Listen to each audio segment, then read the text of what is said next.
Morning all of you. I am Surabhi Bharati, your Hindi teacher. और बच्चों, आज हम पार्ट 1 व्याकरण का भाषा एवं व्याकरण पढ़ेंगे। ठीक है। भाषा क्या होती है बच्चों? आपको जैसे पता होगा, भाषा यानी जो भाषा हम बोलकर दूसरे व्यक्ति को अपनी बात समझा सकते हैं, वह भाषा कहलाती है। जैसे हम उसकी परिभाषा देखेंगे कि भाषा वह साधन है जिसके द्वारा मनुष्य अपने मन के विचार या भाव दूसरों पर प्रकट करता है और दूसरों के भाव या विचार समझता है। यानी भाषा वह साधन है, यानी वह जरिया है जिससे हम अपने विचार अपने आप से दूसरे व्यक्ति तक पहुंचा सकते हैं। अगर यह भाषा नहीं होगी तो क्या हम किसी और से अपनी कोई भी बात कह पाएंगे? नहीं कह पाएंगे, हम अपनी बात कह ही नहीं पाएंगे। जिस तरह मैं आपको पढ़ा रही हूँ तो यह भी भाषा का उपयोग करके आपको पढ़ा रही हूँ। तो भाषा के कितने प्रकार होते हैं? भाषा के 2 प्रकार होते हैं, पहला लिखित और दूसरा मौखिक। लिखित से जैसे कि आप समझ सकते हो कि लिखित यानी कि जब हम भाषा का लिखकर प्रयोग करते हैं और लिखकर अपनी बात किसी और व्यक्ति तक पहुंचाते हैं तो उसे लिखित कहते हैं। यह जो लिखित रूप है यह बहुत महत्वपूर्ण होता है और कई महत्वपूर्ण कार्यों को लिखित रूप में ही किया जाता है। दूसरा रूप होता है मौखिक। मौखिक यानी हम जो बोलकर अपनी भावनाएं या अपने विचार किसी और तक पहुंचाते हैं, वह मौखिक होता है। यह 3 खंड से बनता है। जैसे भाषा में 3 खंड का उपयोग होता है। पहला वर्ण। वर्ण यानी आपके स्वर एवं व्यंजन।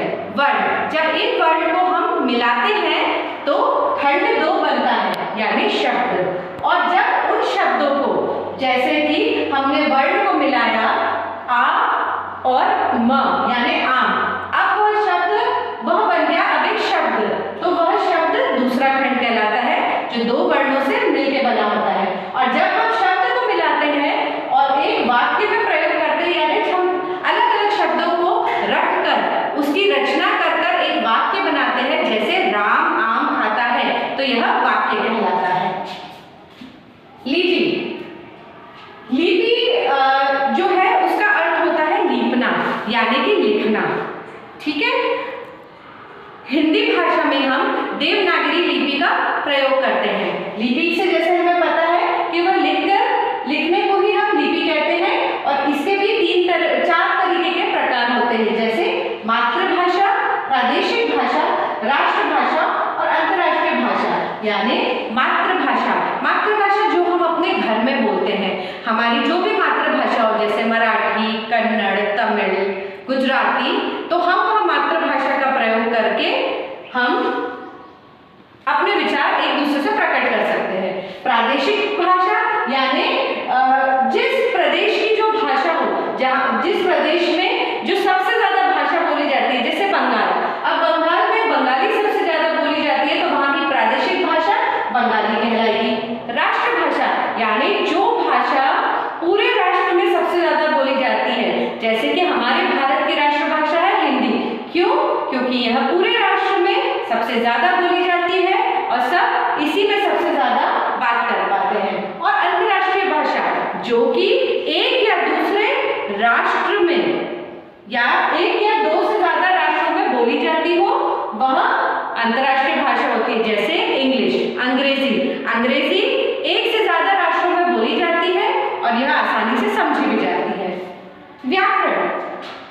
व्याकरण जैसा कि आप जानते हैं, व्याकरण जो है वह एक ऐसा ग्रंथ है जो किसी भी भाषा में शुद्धता के नियम बताता है। जैसे अगर हम वाक्य में कहेंगे राम खाता है आम, तो यह वाक्य हमें समझ नहीं आएगा, मगर व्याकरण के अनुसार हम इसे जब शुद्धता से समझेंगे तो यह वाक्य बनेगा राम आम खाता है।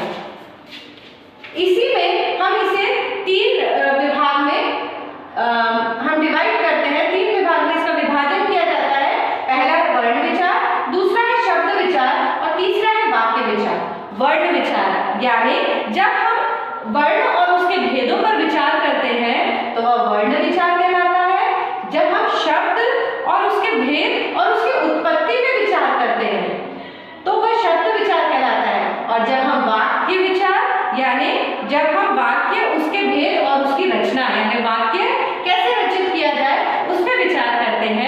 वह वाक्य विचार कहलाता है। तो बच्चों आज का यह पाठ इतना ही है।